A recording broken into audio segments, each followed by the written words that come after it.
Selamat pagi teman-teman. Pada saat pagi hari ini, mari kita menyediakan waktu untuk membaca dan merenungkan firman Tuhan. Firman Tuhan menjadi renungan kita di pagi hari ini terambil dari Kejadian pasal 13. Nah, bagian ini menceritakan bahwa adanya pertengkaran antara para gembala Abraham dan para gembala Lot. Mengapa? Karena di sini dikatakan bahwa Abraham sangat kaya. Dia punya banyak ternak, perak dan emas.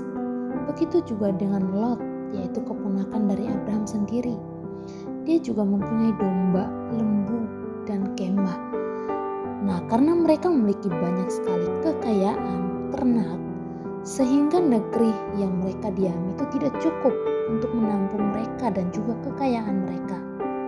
Nah, inilah yang menjadi penyebab terjadinya pertengkaran antara para gembala Lot dan Abraham. Akhirnya supaya tidak ada pertengkaran lagi, Abraham katakan kepada Lot bahwa kita sebagai kerabat, artinya keluarga. Jadi jangan sampai ada pertengkaran di antara kita. Maka kita harus berpisah. Mereka memilih untuk berpisah. Abraham menyuruh Lot untuk memilih terlebih dahulu tempat mana yang diinginkan.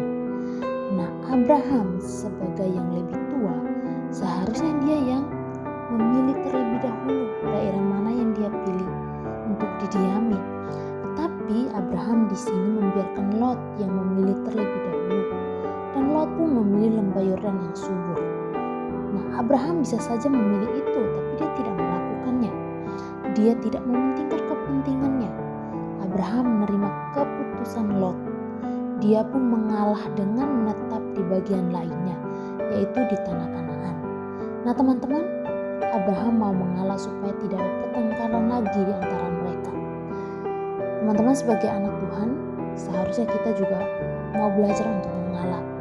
Seperti ketika kita diejek, kita lebih memilih untuk tidak mengejek balik. Atau ketika kita dijailin, kita tidak jailin balik orang. Kalau kita melakukan hal yang sama, maka bisa menimbulkan yang namanya pertengkaran. Atau ketika kita bertengkar dengan seseorang, maka kita mau mengalah untuk meminta maaf terlebih dahulu. Jika kita tidak mau mengalah dan tidak mau minta maaf, bisa saja masalah itu tidak selesai, ya, dan memang tidak akan selesai. Nah, di sini kita mau belajar untuk meminta maaf terlebih dahulu. Ayo kita belajar untuk mengalah. Mengalah bukan berarti kalah. Karena Tuhan Yesus menolong kita untuk melakukan firman-Nya. Tuhan Yesus memberkati.